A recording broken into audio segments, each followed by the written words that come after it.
Bon mercredi les pirates, mercredi jour de sortie de formation. Cette semaine on va parler apprendre les métaprogrammes, on va parler comment apprendre à se servir des métaprogrammes qu'ont votre conjoint dans leur tête pour améliorer votre relation de couple, et on va apprendre aussi à gérer vos métaprogrammes qui peut-être souvent vous font des bêtises.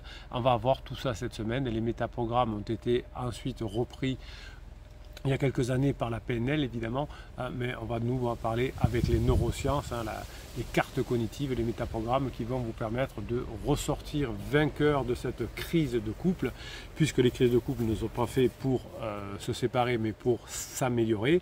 Si vous êtes ensemble depuis 5, 10, 15, 20 ans et que vous vous formez correctement, eh bien la pente naturelle c'est de revenir ensemble, l'exception c'est de se séparer. Tiens, je vais vous faire quand même un petit message particulier, clin d'œil pour un pirate qui me dit: Bruno, vous avez dit que 99% des personnes qui se séparaient ne revenaient pas ensemble. Donc je dis, ça m'étonnerait que j'ai dit ça, c'est pas les chiffres, etc. Alors, je vous envoie la vidéo, Bruno, effectivement, mais c'est pour les personnes qui sont sorties de la lune de miel.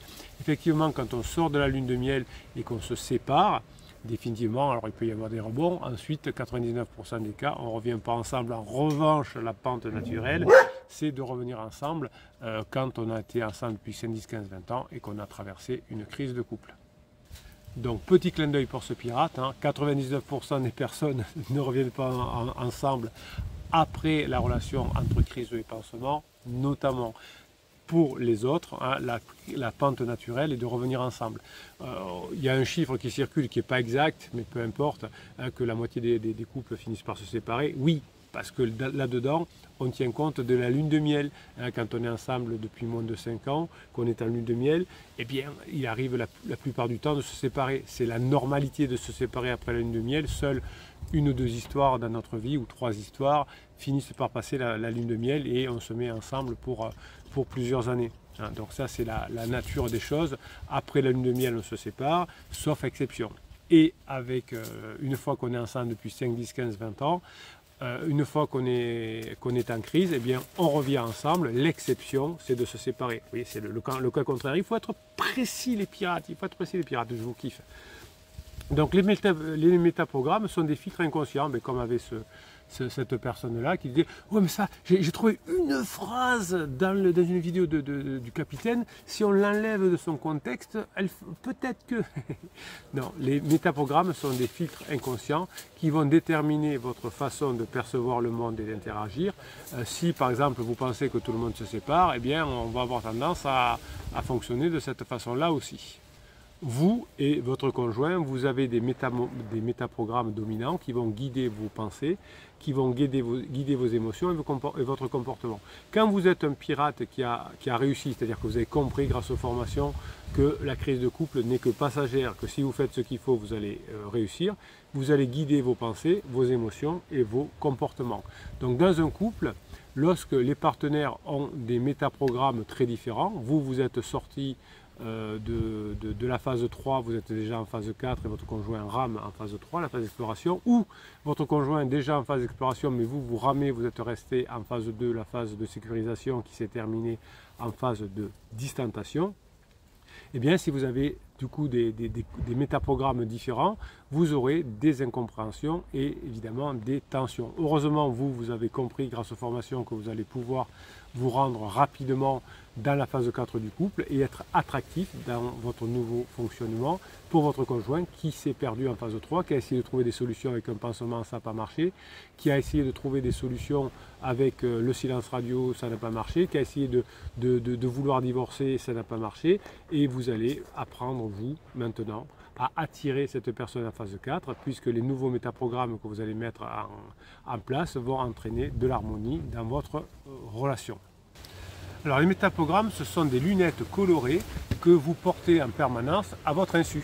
Votre conjoint croit que c'est fini, la métaprogramme croit que c'est fini, donc il va falloir juste lui faire changer de lunettes et lui montrer, par les bons moments que vous passez ensemble, par la dopamine, que finalement il peut changer de lunettes car vous avez changé. Si vous changez, votre conjoint vous verra que vous avez changé évidemment. Vous avez par exemple une personne qui a des lunettes colorées et qui pense finalement que il faut être vers l'action et cette personne décidera rapidement, alors qu'une personne qui est plutôt réflexive prendra le temps d'analyser une situation avant de décider. Il y a des personnes qui foncent dans les murs, d'autres personnes qui essayent de contourner le mur, mais parfois ils essayent tellement qu'ils n'ont pas le temps de le faire.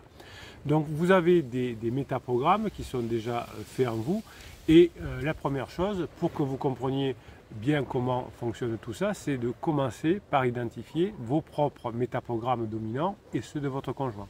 Ça, je vous apprends à le faire dans la formation.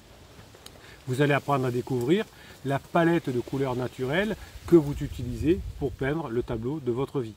Vous avez dans la formation une forme de test qui va vous permettre de comprendre comment vous fonctionnez et vous allez reconnaître aussi votre conjoint. Une fois que vous avez compris, que vous avez pris conscience des métaprogrammes, vous allez reconnaître comment ils influencent vos pensées. Si j'ai peur, si je suis frisé, si je manque d'audace, eh bien tout ça va influencer mes pensées. Si j'ai peur, eh bien je ne vais pas oser, je vais être tiède. Donc plutôt que de croire qu'une perception est la réalité, vous allez vous dire mais non, là c'est juste mon côté réflexif qui parle. C'est un premier pas vers la liberté. Votre conjoint veut la liberté en sortant en boîte et en ayant un pansement. Vous achetez votre liberté en sachant, en apprenant à savoir comment vous fonctionnez. Donc dans le couple, lorsque l'on a identifié ses propres métaprogrammes dominants, on peut s'entraîner à repérer ceux du partenaire, mais aussi ceux de votre patron, ceux de vos enfants, etc. Vous êtes comme un ornithologue qui observe les mœurs des oiseaux et en décelant petit à petit les logiques des pensées de votre conjoint, comme vous pourriez décrypter les mœurs de ces oiseaux. Par exemple, vous allez remarquer que votre conjoint a besoin de peser longuement le pour et le contre avant de prendre une décision. Donc il est réflectif. C'est un des métaprogrammes qu'on peut avoir. Donc une fois que vous avez compris ça, vous allez aussi vous apercevoir que votre conjoint a changé, qu'il n'a pas les mêmes métaprogrammes aujourd'hui qu'il avait avant sa crise. Donc par exemple, vous pouvez découvrir qu'aujourd'hui, votre conjoint aime explorer de nouvelles alternatives, notamment le pansement, sortir avec des copains en boîte de nuit ou avoir un amant ou une maîtresse, et alors qu'avant, il préférait suivre des procédures établies. Il a changé d'option. Et si vous êtes resté toujours dans les anciennes options, vous dites « je ne comprends pas, mon mari qui était tant comme ça, avant, maintenant il a changé ». Oui, il a changé de métaprogramme. Donc vous allez acquérir dans la formation ce que j'appelle une curiosité bienveillante qui va vous permettre de reconnaître votre conjoint comme un être qui agit aujourd'hui différemment d'avant. Ce n'est plus seulement un alter ego, c'est quelqu'un qui a pris de la distance, qui n'est plus codépendant avec vous. Vous êtes encore en codépendance, vous êtes encore en dépendance affective, ce n'est pas très grave. Grâce aux formations, vous allez apprendre à le gérer. Donc vos métaprogrammes et ceux de votre conjoint ne sont ni meilleurs ni pires, ils sont juste changeants. Votre conjoint a changé. On a tous des empreintes digitales différentes, mais ça ne veut pas dire qu'une empreinte digitale est mieux qu'une autre. Et on peut changer de vocabulaire dans sa vie, on peut changer de corps, on peut se mettre à la musculation, on peut maigrir, on peut grossir. N'empêche qu'on est toujours une même personne. Donc votre conjoint est une même personne qui a changé ses métaprogrammes. Donc je vais vous proposer d'observer votre partenaire pendant toute cette semaine sur les métaprogrammes pour identifier deux de ces métaprogrammes dominants. Je vous apprends à le faire évidemment dans la formation. Il n'y a pas d'exercice s'il n'y a pas les solutions, évidemment. Donc comprendre le nouveau métaprogramme de votre conjoint suite à son changement va vous permettre effectivement de savoir qu'est-ce qui peut fonctionner et qu'est-ce qui risque d'achoper, ou comment vous risquez de vous choquer, de vous disputer.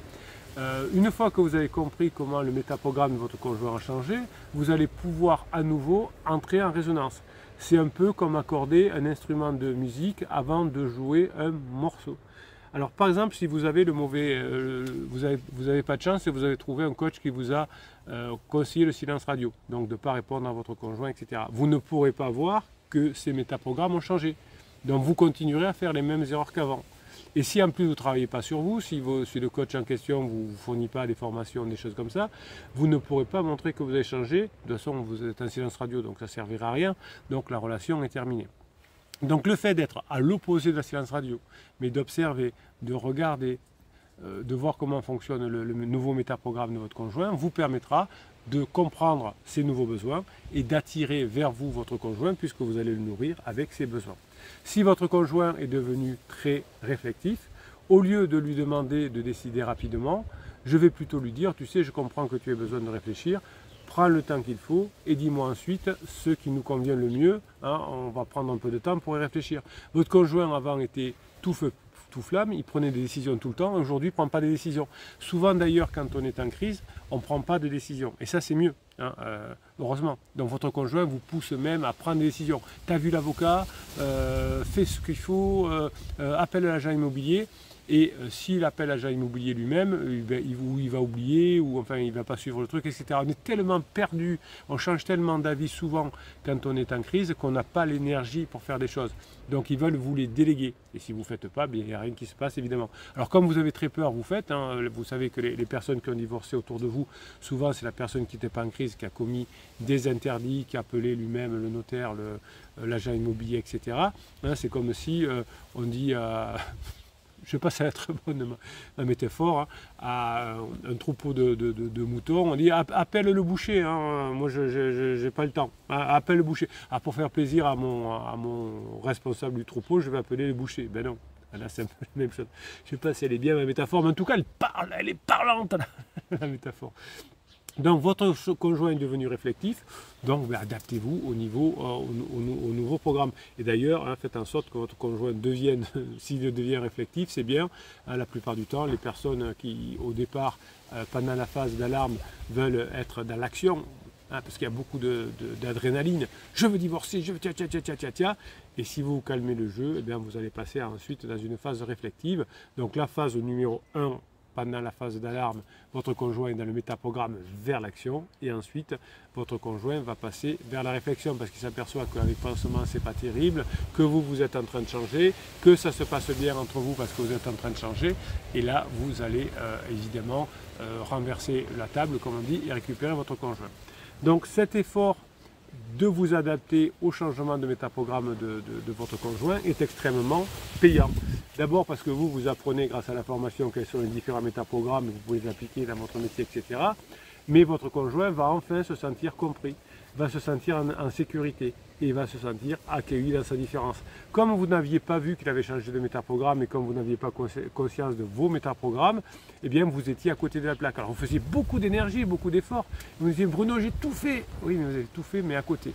Donc aujourd'hui, vous allez comprendre le nouveau métaprogramme de votre conjoint et votre conjoint va s'apercevoir que vous êtes la seule personne avec qui elle ou il se sent en sécurité, avec qui il se sent accueilli dans sa différence et avec qui votre conjoint se sent compris. Donc la confiance se réinstalle, donc l'attachement était toujours là évidemment, mais la confiance se réinstalle, les demandes sont mieux reçues et les tensions s'apaisent. Vous allez pouvoir repasser des bons moments ensemble et vous rapprocher. Donc vous allez, pour vous entraîner, repérer une situation récurrente de tension ces derniers mois et vous allez trouver une nouvelle façon de formuler votre demande en utilisant cette fois des mots alignés sur le nouveau métaprogramme de votre conjoint et vous allez évidemment utiliser ces métaprogrammes pour vous rendre compte que vous avez totalement changé et que votre conjoint a changé aussi, mais vous aussi, et que vous êtes la seule personne maintenant qui est en phase 4 et qui peut sauver, entre guillemets, du naufrage votre conjoint en crise. Au départ, les différences de métaprogrammes peuvent dérouter. Vous allez voir que vous allez apprendre énormément de choses dans cette formation et vous allez croire que finalement l'autre maintenant a changé, vous comprend plus, fait preuve de mauvaise volonté, etc. En réalité, il a changé votre conjoint. le métaprogramme inchangé, il voit le monde juste différemment de vous. Comme quand vous n'êtes pas d'accord avec un client, avec un collègue de bureau, etc., il voit juste le monde différemment. Votre conjoint a changé. Si vous ne changez pas, vous verrez le monde différemment. Il va falloir que vous vous adaptiez à la situation. L'intelligence, c'est de s'adapter. Votre conjoint a changé de métaprogramme. Si vous restez dans l'ancien métaprogramme bloqué en phase 2, ça ne pourra pas le faire. Donc avec de l'acceptation de la situation, souvent les coachs vous trompent en disant il faut accepter la situation. Alors vous croyez, ou le coach croit qu'il faut dire accepter la situation, il faut divorcer. Non, on accepte que la situation a changé et que maintenant on va fonctionner différemment. Si vous avez fait la formation qui s'appelle Jeu infini, alors je vous rappelle, parce que j'ai oublié, que le catalogue des formations est en descriptif de cette vidéo, vous avez 135 formations, donc la méthode sur les jeux infinis. Si vous connaissez la méthode des jeux infinis, votre couple ne s'arrêtera jamais, parce qu'il sera infini. Je vous laisse découvrir cette formation, mais il faut faire ce qu'il faut. Si vous pratiquez les jeux finis, avec l'ego, etc., vous n'y arriverez pas. Si vous voulez gagner à court terme, vous n'y arriverez pas. Si vous apprenez comment fonctionnent les jeux infinis, vous pourrez sauver votre couple, vous pourrez être beaucoup plus à l'aise avec votre conjoint, vous pourrez être mieux avec vos enfants, avec vos clients, etc.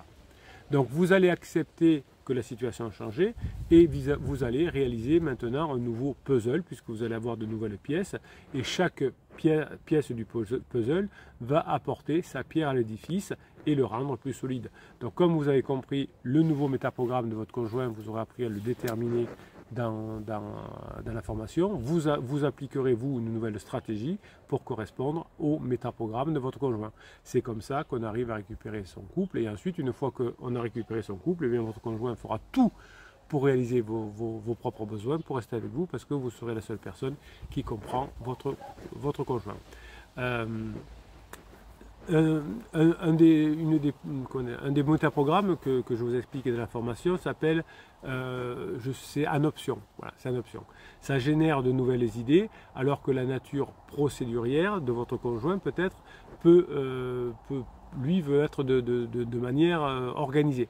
Donc si votre conjoint là, est très organisé en ce moment et que vous êtes en option, ça ne fonctionne pas. Rassurez-vous, votre conjoint pendant sa crise existentielle n'est pas très procédurier. Il va voir l'avocat, mais oublie de le rappeler, etc. La crise existentielle n'est pas un moment pour se séparer, mais un moment difficile à passer. Donc vous allez avoir une tendance réflexive face à la tendance en option de votre conjoint, parce qu'effectivement, vous l'avez compris, si vous êtes en crise, eh bien, vous aurez beaucoup plus de côté en option. J'essaye plein d'options différentes, donc ça c'est plutôt le comportement de votre conjoint. Et vous allez être au contraire plus procédurier, plus réflectif, vous allez faire gagner du temps. Il faut qu'on réfléchisse, il faut que je réfléchisse, il faut voir, je vais me renseigner pour la procédure par rapport à la banque. Vous voyez, vous êtes dans les procédures, dans le réflectif, pendant que votre conjoint, pendant la phase 1 de sa crise, pendant la phase d'alarme, est plutôt dans le côté en option. Je voudrais tout tenter pour ne plus souffrir. Donc comme vous serez dans la phase d'alarme, vous serez procédurier et réflectif, eh bien le côté fougueux vers l'action de votre conjoint perdra de sa superbe. Parce que si votre conjoint est fougueux avec vers l'action et que vous aussi, en 3 mois c'est plié, comme des personnes divorcées autour de vous, vous avez bien vu que ça a été plié en quelques mois. Donc lorsque vos forces respectives vont se côtoyer, lorsque les forces respectives vont se répondre harmonieusement, eh bien vous allez construire un nouveau orchestre dans votre couple avec des personnes qui ont des instruments différents, des métaprogrammes différents, mais qui arrivent à s'harmoniser pour faire une symphonie brillante et vibrante, où chacun va jouer sa partition, y compris vos enfants. Donc qu'est-ce que vous allez faire là? Vous allez partager une réussite récente dans votre tête, et comment grâce aux formations, là je me suis amélioré, il y a eu une réussite avec mon conjoint, et j'essaye d'identifier quels étaient mes métaprogrammes ce jour-là, et quels étaient ceux de mes conjoints. Comme ça je verrai le changement de mes conjoints et comment j'ai pu me comporter. Une fois que vous aurez changé votre métaprogramme et qu'il se sera adapté au nouveau métaprogramme de votre conjoint, eh bien vous allez avoir le contraste de départ qui était déstabilisant pour votre couple, vous n'aviez plus le métaprogramme, vous allez créer de nouveaux trésors et vous allez explorer cette différence complémentaire de métaprogrammes qui vont vous inviter à élargir une palette, à nuancer vos perceptions. Votre conjoint était noir ou blanc pendant sa phase d'alarme, et vous allez, grâce à votre réflexion, grâce à votre côté procédurier, tranquillement élargir la palette. Vous n'êtes plus ni noir ni blanc, vous allez pouvoir mettre des couleurs dans votre groupe.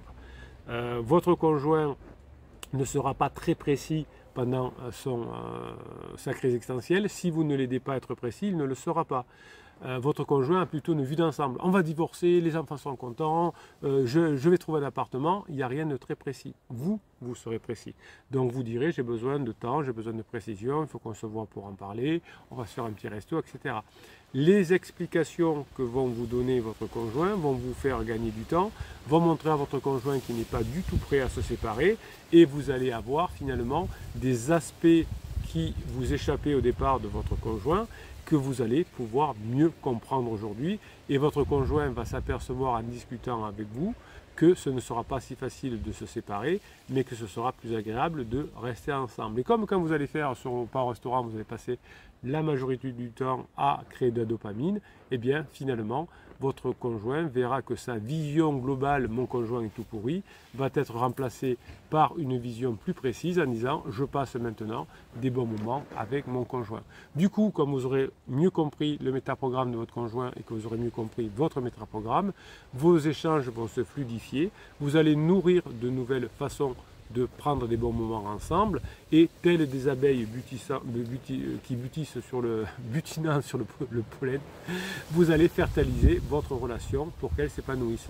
Les abeilles, elles prennent le pollen de l'autre, elles le mettent sur le pap, et ça fertilise. Donc vous allez maintenant identifier de nouveaux métaprogrammes que vous allez pouvoir mettre en place et qui vont s'adapter aux nouveaux changement chez votre conjoint. Votre conjoint va changer, il va passer de la phase d'alarme à la phase de plateau, puis de la phase plateau à la phase de regret, puis au point d'inflexion, puis au retour, puis à l'épuisement, puis au retrouvailles, puis à la phase 4 du couple. Donc vous voyez que votre conjoint va changer de métaprogramme. Et bien vous aurez le métaprogramme adapté à chaque fois. Voilà. Je vous laisse aller découvrir cette formation que vous avez en descriptif de la vidéo. Régalez-vous, c'est une formation qui est très intéressante parce qu'elle va vous permettre de comprendre la relation humaine et de vous adapter à votre conjoint, de retrouver votre couple, mais aussi à vos enfants, à votre patron, à vos clients qui sont changeants. Si vous avez le bon métaprogramme pour répondre à votre métaprogramme, il y a de grandes chances que vous passiez votre crise de couple, même si elle est embêtante, cette crise de couple, même si elle vous fait souffrir, eh bien vous la passerez sans grand dommage. Qu'est-ce que c'est être sans grand dommage? C'est-à-dire que à la fin de la crise, vous serez en phase 4 et vous serez le couple le plus heureux du monde. Je vous le souhaite, je souhaite que vous arriviez à mettre en place tout ce que vous apprenez dans les formations. Si vous n'arrivez pas à mettre en place ce que vous apprenez dans les formations, les pirates sont là, en descriptif de cette vidéo, en commentaire de cette vidéo, sur le groupe Facebook. Vous êtes une bande de pirates. La pente naturelle des choses, c'est qu'après la crise, vous reveniez en couple si vous n'avez pas fait trop d'interdits, et donc si vous avez appris à gérer cette pente qui peut être savonneuse, mais dans le bon sens. Je vous souhaite la formation que vous méritez, mes pirates adorés. Je vous kiffe, et en plus, je vous kiffe grave.